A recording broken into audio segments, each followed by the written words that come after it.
Blockchain, predictive analysis, chatbots. So let's try to find out the answers to some of these questions from our experienced panel here, and I'm sure they'll be able to share their expert views. So let me first start with you, Kanan, and let us know, in your view, what is it that the CFO needs to do himself or herself to lead this whole initiative and lead the pack on automation? Thanks, Srini. So as a CFO or a head of finance in any organization, if you're thinking about automating, right, what's important is to build a business case on why you want to automate. Because to your point, over the last couple of years, automation's become at times a buzzword as opposed to focus on why you want to achieve something. So it's important, if I am a director in finance and running an organization, to think of automation towards achieving certain benefits. It could be efficiencies, right? So achieving better costs because you're automating a lot of processes, so over a period of time you could reduce labor costs. It could be improved governance and timeliness, right? So it could be, especially when it comes to the space of compliance, right? We don't want to make errors. There's a lot of manual processes which would create fat finger errors. I've heard of anecdotes where teams of analysts, accounting analysts, actually keying in things like GST numbers. I mean, I can't even imagine that kind of a situation. So we want to improve governance and compliance. We also want it to be timely, right? A lot of organizations struggle in analyzing their results to help business because their books close is just going on for days on end because it's very manual. So I would say complementing this would be maybe the focus on innovation, improving the quality of the life of your finance team members so that they don't do a lot of manual work but focus on more qualitative work. These could be certain reasons why a CFO should be looking at automation. Anupam? You want to weigh in, Anupam, on this? Yeah, thank you. So I think, in my view, CFO as a fraternity, I think we are quite well positioned to lead the organization's drive towards automation. Now, I think the debate is not whether we should have automation or not anymore. It is about what to automate. It's all about prioritization today, actually. And I think CFOs can lead the digitization drive quite well because the role of a CFO requires him to think about the big picture. For example, Kalpana was talking about in the previous session about the value maximization, value enhancement, right? So what really creates a value for the organization? CFO is constantly thinking about this as a role. And when you tie this to, for example, the deeper understanding which a CFO has on the business processes, on the operations of the company, I think if you put this two together, I think CFOs are quite well positioned to drive this, this improvement or this digitization drive for the organization. Thanks, Anupam. So moving to you, Raghu, like I mentioned first, automation is sometimes a dreaded word for many people in the finance team. So how do you handle two things? One is, of course, the addressing the insecurity of the team members when there's a new process or a new tool which probably reduces one day's work into maybe half an hour. And also, how do you make sure that you overcome that resistance with some change management? Sure. Firstly, let me thank all of you for staying back. It's a long day. We are at the end of the day, so thanks for staying back.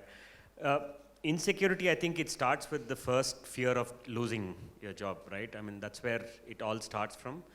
and we forget the impact of what we're trying to do in terms of an automation or even a reorganization.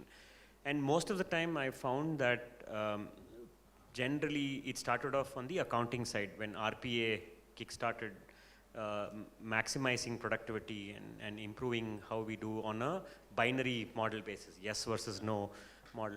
Now what has happened is most of the folks who were in that function have not thought through how finance as a larger organization is operating. We've failed to understand what our capabilities are in a position for us to deliver in other parts of the finance function. So we don't explore, right? We are all very comfortable with where we are, and we tend to continue in this very monotonous thing, and we react when situations like this arise. It's a reorg or an automation. Now, this is where, we went through something like that when we put in RPA a couple of years ago, and then we are investing something like that in the FP&A side. Now, generally, FP&A, we've seen a better acceptance because they are seeing value, because we always keep saying this in finance that we need more time to analyze data, else we are always on the 11th hour, right? We're almost at the end of non-analytical information that just gets dropped in a fancy way. But I found that the accounting side, there has been less exploration from the team members, and I've been trying to encourage them to realize that my personal view has been amongst many support functions, if I can use that term, finance folks are the smartest. The reason is we have knowledge of the business way beyond any other function in the company. And we sometimes fail to recognize that ourselves. We are, by nature, we are very bound by what we do. If you look at any function, we are good for operations, sales operations. We understand how HR and talent operates. We understand how sales operates if you're on that side of the business. There is so much more we can do than what we are used to doing, and I think that has to come out, and it's leaders like us to encourage folks to start thinking beyond. Folks in deal desk would say, what else can I do other than discounting? And I have hired a few deal desk folks and I've put them onto OpEx and headcount work. It's a slightly longer gestation of learning, but I think at my level, I can take that call to invest in certain people and show them that's making sense. So today we have a larger part of the organization willing to come and explore this side of that business. And I think that's something we have to do as leaders and at whatever level we hold. So I think that will take away some of these insecurities people carry. Automation will happen. And a lot of other things will happen. You can't live in fear. You have to start catching up with what's happening around. Can I just add a point? So I think the narrative needs to change, and we as the CFOs need to change the narrative actually. So it's not about the being defensive that the automation would not take away the jobs, but it's about the value enhancement it brings to the individual, not just at organization level. For example, RPA, for example, we have implemented some RPA in our organization. So you move away from doing mundane and regular jobs to more value addition jobs, as you were saying. Secondly, for example, your work-life balance improves tremendously, right? Otherwise, the finance folks, as you said, we are sitting late in the office, month ends, we have all gone through that processes, month end closures and all. But if you have process like RPA implemented, I think that really improves your quality of life.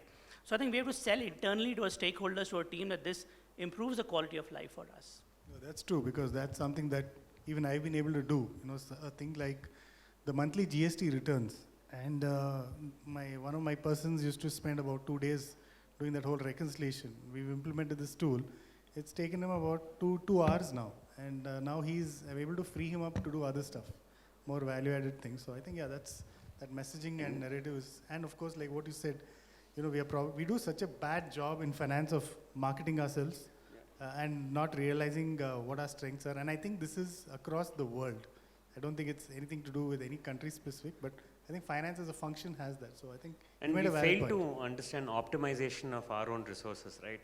End of the day, we somehow seem to believe 14 hours of being very busy, or at least perceived to be busy, is very important for us to feel we are secured. But that's changed. That was probably there in the past. And like he spoke about work-life balance, and I think that's becoming important. With pandemic, things have changed, right? Mental health has become more important. And I'm an example of work-life balance. I am a Himalayan cyclist, so I am usually exploring. I'm a part-time guide for Himalayan cycling.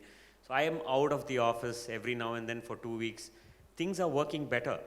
And of course, there are leaders who come and tell me, probably we don't need you. And I've also looked at it this way, that I've done a better job for my team to deliver when I'm not around. I mean, you can't live in that fear forever. Very true. Very, very insightful, Raghu. Thanks for that. And so, Anupam, I'd like to ask you one question on, whenever there is a change of any of the finance processes, any change in automation, change in reporting, we have a lot of external stakeholders within the organization, but outside finance. And generally, there's a bit of a resistance, even from the external stakeholders. People are probably used to getting reports pasted on the body of an email, or some Excel file which somebody designed God knows how many years ago. You click a button, some macro runs, and then voila, all the information is there. But then when you say, look, click a web link and you get everything, and then there's resistance to that. They find the Excel more, or whatever's in the mail more easier than change. So how do you deal with managing external stakeholders and getting them on board whenever you do this kind of an automation and change? So Srini, I think frankly my experience in the financial services, I think because the automation has been happening in this space for a long time. So as I said, in the last few years, I've seen lesser resistance coming in, frankly. I think the question which I face rather more often is that which part of the process you want to first automate and then move to the other. I think all the leaders in the organization across all the function heads have realized that to bring in efficiency in your processes, to be more responsive to your stakeholders, the automation has to be here, and digitization has to play a very important role. And thankfully, the financial services play, and we have seen that with the advent of fintechs, the automation is very much there, I think. So I don't see much of a resistance. I'm more grappling with, I've got 10 processes, 10 things to handle, and what should I go about first, actually? The other thing which possibly is linked to this is that there's always a competition between whether to automate finance functions processes or rather the customer-focused processes more, because traditionally, no, I would not say traditionally, we are more oriented as an organization to a customer needs. That's where the value is more to be made. So when we list down, let's say we've got 15 projects to automate at an organization level, and we have limited resources, 5 get selected, and then obviously the priority practically is given to more customer-oriented projects. And then you wait for the next year, okay, this year possibly it would be the turn for the finance processes. By then the technology changes, there's more to do on the customer side, so you are always in the queue. So the point is that and this is, we being from a Japanese culture background as Toyota, I think what really plays is your persistence with your other stakeholders. You need to keep kind of repeating that this is important.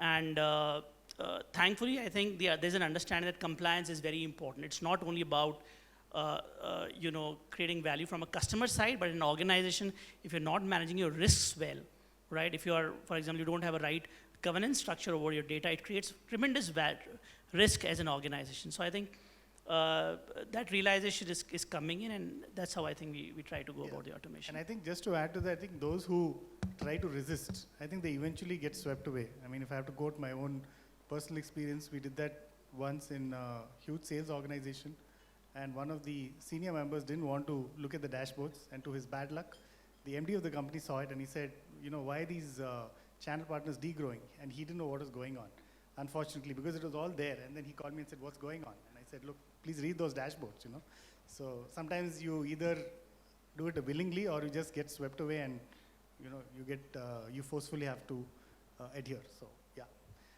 So I have a question for you, Kanan, that when you talk about automation, how do you make sure that the implementation is effective? Because it's like, when the whole ERP wave started, people started giving all kinds of acronyms for these ERPs when they were implemented, because some things were not mapped properly and there was more manual work that was done after the ERPs were implemented. But now with automation, it's at a different level. So how do you ensure that automation is effective?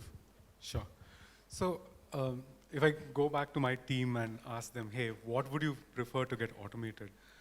Typically the response will be a process or a function that they do which has, say, multiple data sources across different systems, myriad Excel spreadsheets, a pivot here and macro there, a tab. And they will say, hey, this is my most painful process. I need this out of the way, which means automate it. Trust me, that will fail. What will really succeed and how to think about automation, especially when you're starting the journey, is trying to identify processes which are extremely manual, but very repetitive. You can define the process which is very structured, in a very structured manner. And so if I were to think about in the finance org, there'll be a lot of processes within the AP world, accounts payable world, AR world, where in the invoice process cycle, there are a lot of standard steps which you can describe in a spreadsheet in 5 or 10 steps. These are the ones which I would strongly recommend that you try and attack first. Because what you'll see then is quick successes, and you will see a lot of buoyancy in your senior management saying that, hey, some things are working here. Automation is something real and tangible. We can see benefits. And you'll also see that this in a way works as a opportunity for the existing resources, to what Anupam said, right? To do more qualitative and different work. So I think very strongly that identifying the process and having a structured process to find first to automate will give you a lot of success. Equally important is, once you say succeed in automating a specific process, to build scale on that instead of trying to identify 3-4 other processes to automate, because everything may not have a same equally good structure, whereas if you can build on scale and grow that process to completely, probably fully automate, that will be helpful. One last thing I would say is, and we can talk a little more on customer anecdotes later, but what we've realized ourselves and in customers where automation has been successful is they've set up a department or a subdivision called like an RPA, Center of Excellence, or an automation wing, which kind of oversees the larger program so that it's not isolated, and they can also do the prioritization. So typically, to your point, P0, P1 will be sales or customer focused or customer backwards processes. But even within the finance projects and programs, having a automation center of excellence leading it makes a big difference in success towards automating your processes.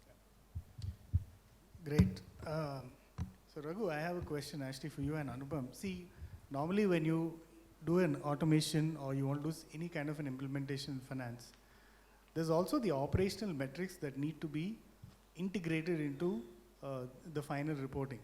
If you're in a manufacturing organization, how do you measure the number of units sold or the cost of production? Not just looking at your P&L, but how do you bring in these aspects as well? If you're in an IT services company, how do you make sure that you're looking at your utilization, because the way your recording time will be some standalone system which does not actually talk to your ERP, or let's say even in your case, Anupam, in finance, like how many bad loans do you have, or how many customers have not paid for 30 days, 60 days, and then you get into this whole RBI reporting thing. There's always that siloed approach. So what is your view on integrating the operational metrics as well as the financial metrics? I struggled with it and done a lot to make sure that they work. So just want to hear your perspective. I might contradict what I said earlier. So it is a challenge. I think it's in a very nascent stage where we're looking at operational metrics. It's currently at garbage in, garbage out, right? We do not track information at that level that it can give us a KPI or an output that is very manageable or measurable. Now, in that stage, I would say a manual intervention always worked better, because we knew what to eliminate, what to consider into bringing these. But I think it's a process that has started. It is not very good yet, but we are doing it in certain aspects where you said if it's volume, it's now becoming easier to figure out what that is. But on the reporting side, we don't have enough data. I would say partial data is there, but again, we'll have to do manual interventions and again, integration. Now, I remember watching Anupam's interview where he said, we all are in this race for digital transformation, whether it is CMOs trying to do analytics side, CFOs are now also joined the run. Now, all of us are trying to solve different parts of our organization's problem, right? Depending on how Kanan kind of explained it. Now, what we forget is the systems can't talk to each other. Now, we have to go figure out another system that will help talk, right? Between, SAP will work with something, say Power BI for example. Now I have customized SAP so much that the ordinary system cannot talk to it. I need to customize this further for it to talk. Now we are putting ourselves into newer challenges, and if somebody is talking about job security, you could say this much more problems are to be solved, right? It is challenging, but I think since the world is already heading in that direction, there is a lot of research and I would say patch tools happening at this point in time.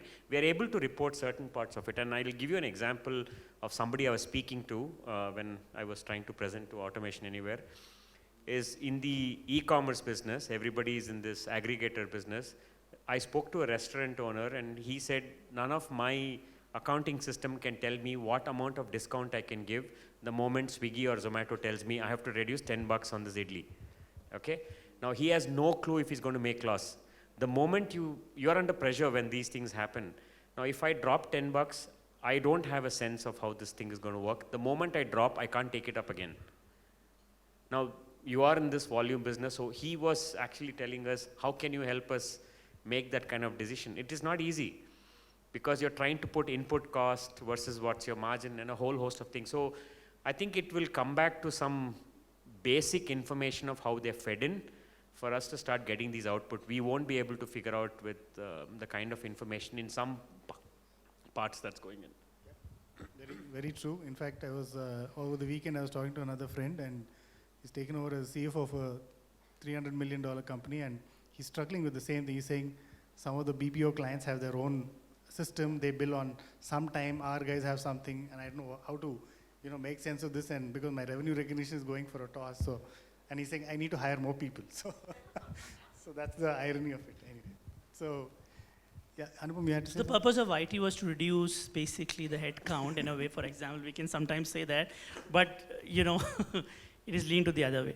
So, I think our experience has been that as we have been trying to automate various processes in our company as an NBFC, for example, from customer acquisition, and in a customer acquisition process, you have inquiry, and then you have some documentations coming in, which is not complete, because your KYC has to go through a series of documentation, etc. And then you move to credit process, and in the credit process also you have several layers. You have got field investigation, and you get, for example, RCU checks done, etc. I think as we've automated, clearly our ability to generate the data has increased tremendously. Are we today able to make sense of all this data put together in a way in which it gives me a deeper insights and a very, I would say, clear-cut direction? No, we're still trying to figure out of how to do that. But I think in the financial services space, as I would say, possibly we are in a space which would see as an early adoption and possibly also an earlier resolution to this problem, because financial services digitization has been going on for a while, I think. So I think I would want to answer this from my point of view. For me, it's simple. We try to handle what we can handle, integrate these operational matrices with the financial matrices, and typically financial matrices are being looked at from a monthly basis, like what is your capital adequacy ratio, what is your ROA, margins, delinquency trends, etc. But operational matrices, for example, what is your liquidity position, you need to know on an ongoing basis. So we've created dashboards which we believe are sufficiently powerful to give us the right insights. More could be done, but right now we're able to manage with that. But I think as we go deeper into more aspects of automation, possibly the entire journey will become, I would say, more enriched for us. Very true. So Raghu, question for you. How do you, now that we are all in this everybody's talking about automation and everything, right? And you're also from the IT industry. How do you handle upskilling of the team? How do you get them to unlearn, some of the good, so-called good practices and get a little more tech savvy and increase their digital quotient? Yeah, so most finance guys are experts in Excel, so there's nothing to unlearn there.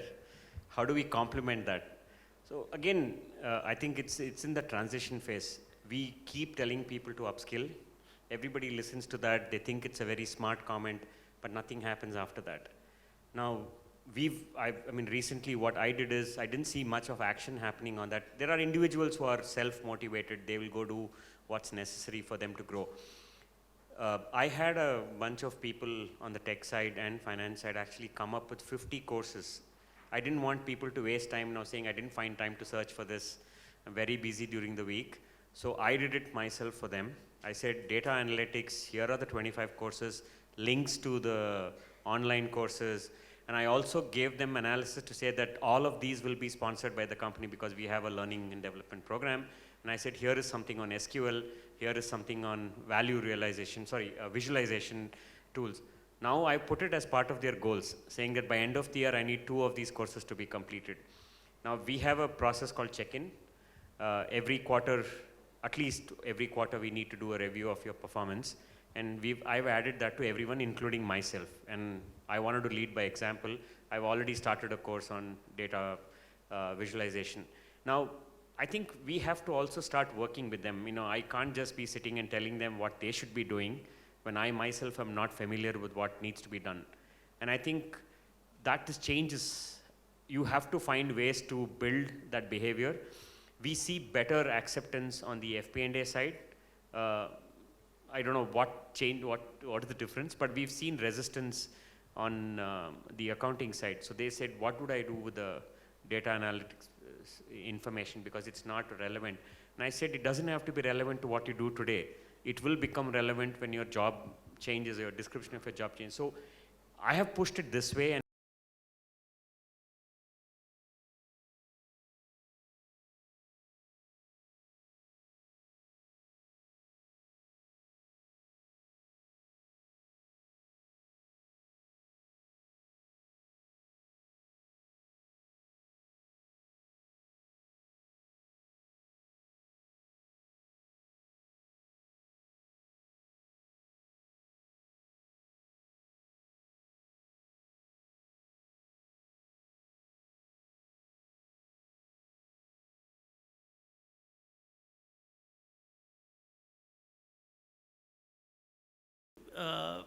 sometimes you're trying to do automation in a more complicated way. For example, we don't need AI for every kind of an analysis, right?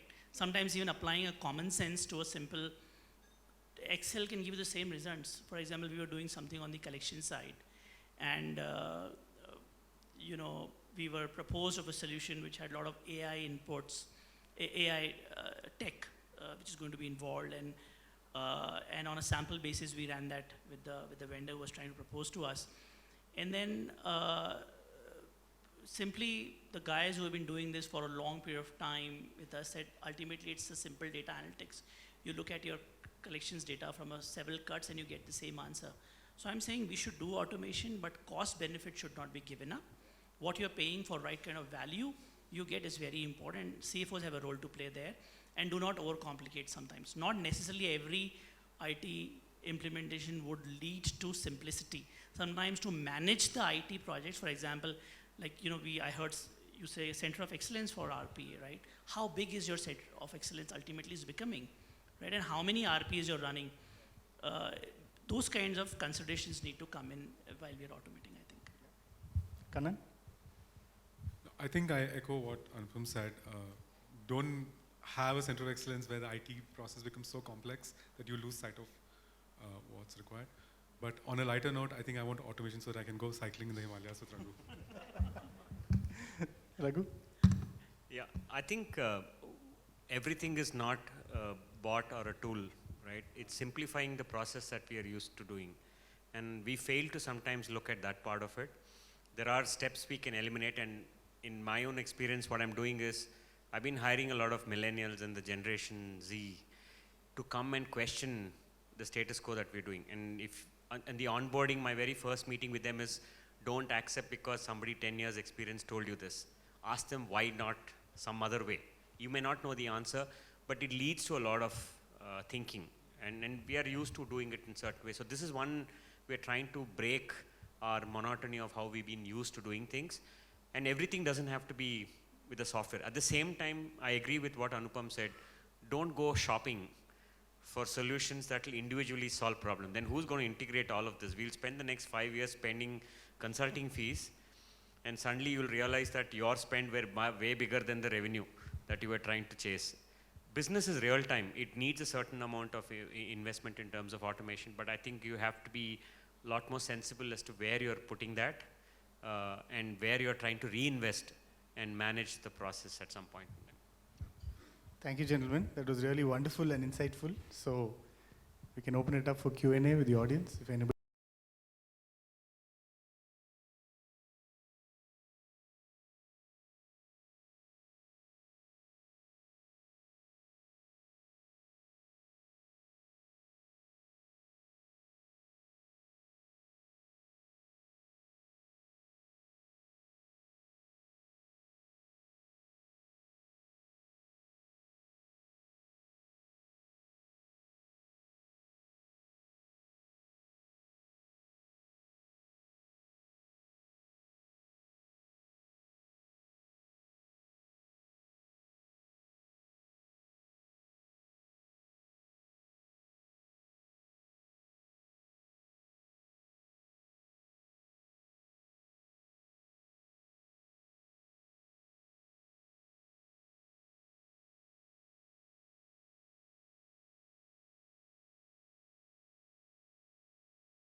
So for small and mid-sized companies, how will you justify the ROI? Because the replacement may be only 1 or 2 heads, but the software you are asking us to purchase, the price may be very heavy. So how do we justify? Because I'm struggling with that. Thank you. I'll take that question. So I work for a company that is categorized as small and medium. Sometimes you have to look at not just the investment, but also what it does for you in future, right? So when I joined this company, I found that the server on which we had hosted our ERP was in-house, and it was about 8 years old. And there was no longer any support for the software. So it became a necessity, right? So I said, I went to the founders and I said, look, if you're not going to do this tomorrow, you're not going to be able to generate any invoice. What are you going to do then? Start doing manual invoicing? So as a typical startup mindset, it's like, what's the return on this investment? So I said, today, if you don't invest this money, it's going to be a disaster for this company. I mean, it's going to go only one way down. So it also depends on the situation. And the ERP had not been upgraded for like 4-5 years. And so it depends on what is your current situation and what is it that you have to look at in the future. Sometimes you have to take the initial pain. But in future, if that's going to ease out some things, that may become a necessity. So at that point in time, there's a lot of cash outflow. There's a lot of stuff. Like, for example, GSTR1. It's such a nightmare to sit and do all that reconciliation. We implemented a tool. Again, I was questioned, but I said, 2 days of work has become half an hour. So what are we trying to even discuss? I can get that person to go off and do some other stuff, right? So yes, for smaller companies, initially you will incur some cost. You want to do ROI in the traditional model, may not work. But you may have to look at what is it going to do for you in the next 2 to 3 years, and then take your decision. And there's an impact to strategic decision making, timely decision making, right? Business is real time. Now you can't go and say, I'll come back in 2 days with an analysis for you to take a decision. So there is a value that comes when you do those things. Everything is not human body related cost saving, but there are impacts to business, I think, that also, like he said, short term, long term, they do have a significant change. And you're a very competitive world. You need to be on top of information. I just want to add one more point, and I think this is where, as CFOs, it becomes necessary for us to also work closely with the IT organization. Even in a few big Indian listed companies, the CFO also has IT under him.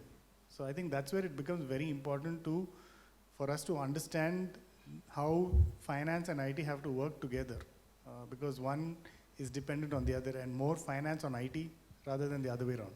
Yeah, even we've done that. Now the IT has rolled up under the CFO, and that's why the investment decisions and conversations are much more integrated than it being seen as another individual business function that's trying to take a decision on your investment.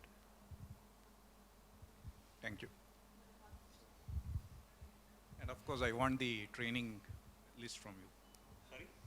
The training list of yeah, Hi, okay. it was a great session. Actually, as a follow-up question, when do you think is the right time then to kind of decide when do I need to automate?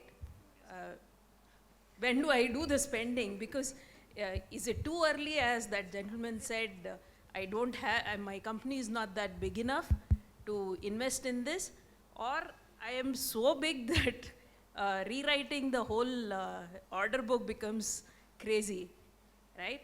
Is there any time frame that I can get to? I can probably start off. We've had a couple of customers who've come with this problem, right? So there are 2 ways to look at it. If you're reasonably small, it's more important, I would feel, to evaluate automating, because you have your solid 2 or 3 resources. You want to enhance their skill and not have them kind of get bogged down by classic examples like GSTR1, we have our TDS quarterly reporting. So there's a lot of value in automating those processes in order to help them focus on the qualitative things and enhance their skills. So the when is, I would say, right now, right? Just the way to look at it is you build your list of things where there's a significant manual touch point, identify the use cases, and what I've seen, and not because I'm with a company which makes automation products, is that most RPA organizations have kind of customized and made it like a marketplace, right? Like how you have your Apple iStore. So we have something called a bot store where you can actually just go pick a particular process and license that out or rent that out, as opposed to having a huge $10,000 or $25,000, you know, a license that you'll need to do. So I think the technology companies have also become savvy because they realize they need to right size it for the customers, and as you grow, you can become more complex, right? That is that. If you're a very big organization, I think it's an easier one. You can build your use cases better. You'll probably start seeing things like higher attrition rates in processes which have a lot of manual touch points. So building the business case there is relatively easier. And I think the important thing is that with so much of development in the IT industry itself, we have products to suit all kinds of industries and to suit your pocket. So it's not that, you know, if you're implementing an ERP, you need to go in for SAP. Depending on the industry you are in and the size of your company, you do have smaller products, and then you can think of scaling up once you reach a certain, you know, critical mass. Thank you. This is Babu. Great session and valuable. Thank you for the valuable inputs. Just a quick clarification. You know, one of the panel members said we need to build a case for automation, right? What are the critical factors that we need to consider for the I mean, when we are building a case, right? So some inputs will be really helpful for us. Absolutely. I think first is identifying the process, like I said, right? I think the simpler the process, or what's typically generally called the low-hanging fruit. So it's important that we see some quick wins. So identifying certain processes which are extremely manual but process intensive, and which is also structured in the sense that you know the steps towards, you know, getting it done. That really helps to get automated because most organizations have this, and it's the easiest to automate. You'll suddenly see significant time savings in these, as opposed to something more complicated which has multiple you know, system inputs. So I would say identifying those processes would actually give you the most bang for the buck. And then even before you do that, right, just taking a step back, just doing certain proofs of concept. So go to those consultants or those automation organizations and say, hey, do you have use cases in my particular industry, if you're in insurance or healthcare, where you've done it? So you get some comfort to pitch to your management to say, hey, my competition has been able to achieve it, similar systems or ERPs. Largely in certain industries it would be that way. So we have a good opportunity here to explore. One other thing I would also say is start small and fail fast, so that if you try something and doesn't work, kill it fast before you commit to a huge amount there. That really helps your management also to realize that, hey, we're not going to be like blindly throwing money, like good money after bad. So I think failing fast is also an important factor.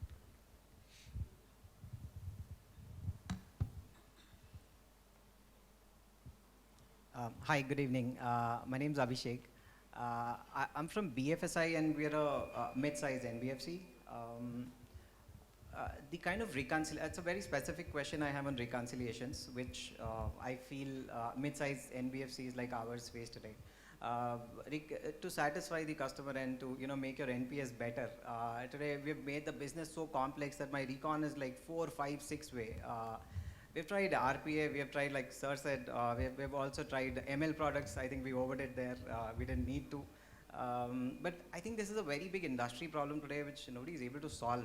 Is there a way, is there a structure to go about this? I think I've invested a year in this, and definitely we've hit a roadblock. No shame in accepting that.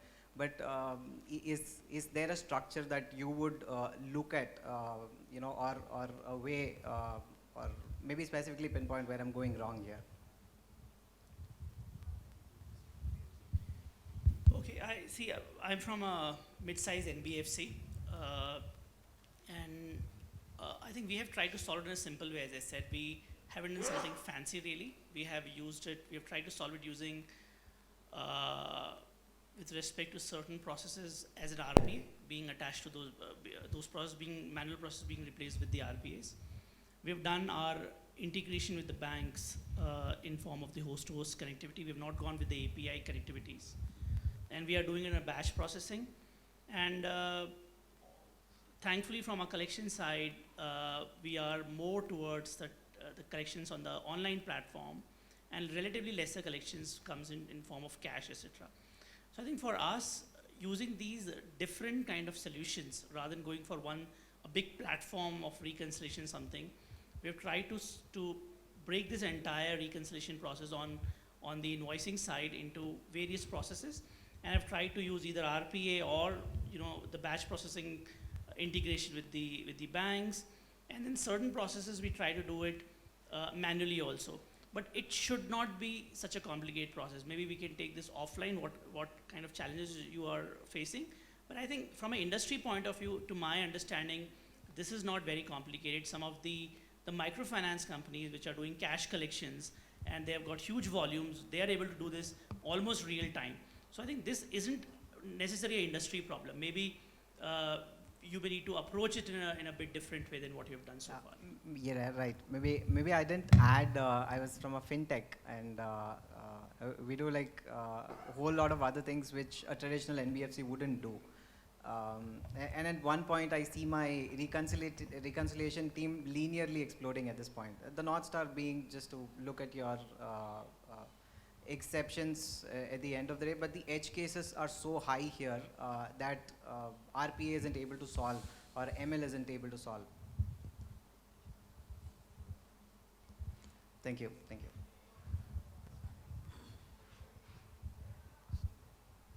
Sorry, one more input or your advice. How do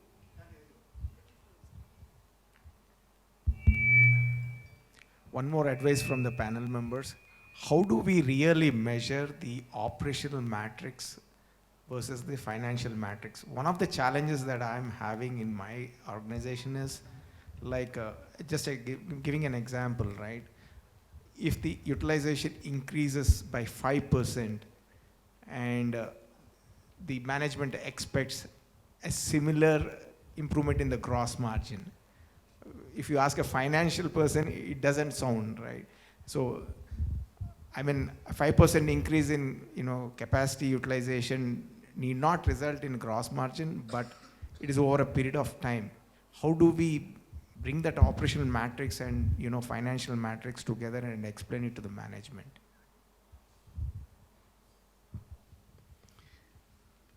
Are you from an IT services company? I'm from a digital marketing service. Sorry? Digital marketing. Yeah, okay. So I think, so I can share my experience from the IT services company that I worked in, is that typically this whole time management, time recording system is standalone, and it would have been perfected over many years. The delivery organization will swear by it. It is used by finance to do all the revenue recognition, but that is where we said about this integration, right? How do you make sure that you do this integration properly, and where it gets a bit complicated is when the resources move between certain accounts, right? So today you're working on X customer, tomorrow you're working on Y customer. How do you do it? So I think that is where this integration is very important, and it's a journey, right? So there is no straight answer to what you're asking for. But I think the organization will definitely need to think about it. Otherwise, what's going to happen is it will still continue on Excel. It will continue on Excel. I mean, I've struggled with it. I mean, we used to show all the big accounts. The businesses that I used to support, they had all the big accounts, millions of dollars of revenue, and then they say, okay, what's the utilization? So you have to talk to delivery, get all this stuff. It's a nightmare. But I think at an organization level, unless that thought comes and says, yes, we have to integrate operations and finance, you will continue to struggle. So I think that's something that has to be thought through with your IT team or with delivery or with the finance team, of course, and you'll have to consciously work on it. Otherwise, you will continue to have this manual struggle. I was able to convince to the leadership team of my company, but they are expecting the short-term results immediately. Okay, my utilization goes up, I need to see a gross margin. It doesn't happen overnight. It doesn't, you're right. It will happen when the revenue goes up and your cost remains the same. That's the thing I tell all of them, saying that just wait and watch. You need to give a period of time, at least 12 to 18 months to transformation to happen. Correct. Where the struggle always is that once you start producing granular data, then the conversation will stop. Otherwise, somebody will throw some number. I mean, anybody can say anything, right? Yeah. So, utilization improved, I need to see $10 million in profit. It's not going to happen. That's correct. So, I think that's why unless you get more granular in your analysis and presentation of facts, you will end up doing this unnecessarily reconciliation work because somebody said something. Thank you. So there is a saying, data drives behavior. The more you can pump in data, you will see a change in how people react to that. At a very generic level, if you're unable to share that level of information, you will have questions that's very uncomfortable. And it's very difficult to respond to those.